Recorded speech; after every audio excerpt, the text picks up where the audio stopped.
organisasi perusahaan profit dan 6 elemen organisasi. Di sini saya akan memakai contohnya yaitu PT Dirgantara Indonesia. PT Dirgantara Indonesia adalah industri pesawat terbang yang pertama dan satu-satunya di Indonesia dan di wilayah Asia Tenggara. Perusahaan ini dimiliki oleh pemerintah Indonesia. Didirikan pada 26 April 1976 dengan nama PT Industri Pesawat Terbang Nurtanio dan B.J. Habibie sebagai Presiden Direktur. Dan berikut adalah simbolnya. Maksud saya lambang dari PT Dirgantara Indonesia.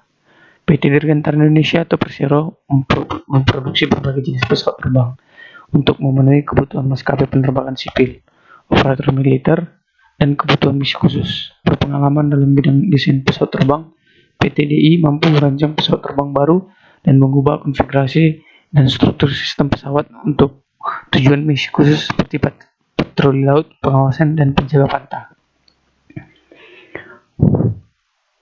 Langsung saja, yang pertama struktur organisasi PT Dirgantara Indonesia. Berikut adalah struktur dari PT Dirgantara Indonesia, yaitu kewenangan paling tinggi dipegang oleh Presiden Direktur dan terdapat divisi-divisi di bawahnya. Bisa dilihat sekalian ya. Yang kedua, 6 elemen organisasi yang digunakan oleh PT Dirgantara Indonesia. Yang pertama, spesialisasi kerja. Istilah spesialisasi kerja atau pembagian tenaga kerja untuk menggambarkan sampai sejauh mana aktivitas dalam organisasi dibagi ke dalam pekerjaan-pekerjaan secara terpisah. Di dalam struktur organisasi di atas, spesialisasi kerjanya ialah Division of Corporate Finance, Division of Treasury, dan semua yang termasuk dalam kotak biru pada struktur organisasi di atas. Maksudnya, semua yang terdapat di kotak biru ini termasuk dalam spesialisasi kerja di struktur bagian oleh PT Dirgantara Indonesia. Yang kedua, departementalisasi. Ketika pekerjaan telah dibagi ke dalam spesialisasi kerja, mereka harus dikelompokkan sehingga tugas-tugas umum dapat dikoordinasikan. Basis yang mana pekerjaan dikelompokkan disebut dengan departementalisasi. Contohnya adalah Division of Business of Development dan Division of Sales Aircraft dimasukkan ke dalam Direktur Commerce. Yang ketiga, rantai komando merupakan garis kewenangan tak terputus yang membentang dari organisasi puncak hingga pegawai terendah dan menjelaskan siapa yang melaporkan kepada siapa.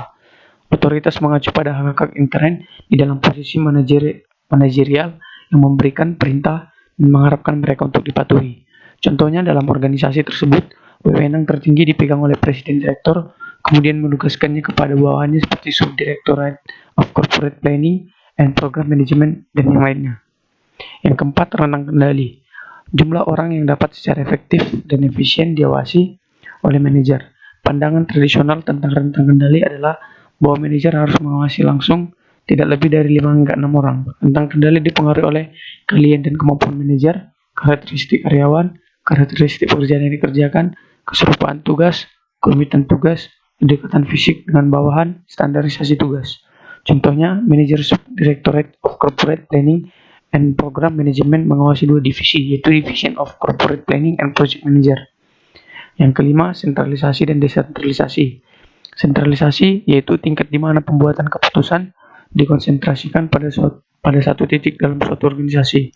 Contohnya, ketika dalam kegiatan tertentu dan merupakan klien inti dari direktur, semua pilihan tema, konsep acara, siapa yang bekerja, alur, penjadwalan, dan lain-lain ditentuin secara sepihak oleh direktur sehingga masing-masing bagian hanya tinggal bekerja sesuai yang diperintahkan. Yang kedua itu decentralization, yaitu pengorganisasian di mana pembuatan keputusan didorong kepada siapa yang paling dekat pada tindakan. Contohnya ketika direktur memberikan kebebasan kepada seluruh karyawan dan staf manajer untuk dapat berdiskusi dan dapat mengambil keputusan sendiri yang sesuai dengan pekerjaan dan diwasi oleh project manager. Yang terakhir, formalisasi. Formalisasi mengacu pada keadaan yang mana pekerjaan di dalam organisasi telah terstandarisasi. Jika suatu pekerjaan sudah terformalisasi, maka yang berkuasa memiliki sejumlah keleluasaan yang minimal atas apa yang akan dilakukan dan bagaimana melakukannya. Contohnya adalah job desk, sehingga tidak semua orang dapat bersangkut paut atau ada hak dan wewenangnya masing-masing. Terima kasih, demikianlah presentasi saya, semoga bermanfaat.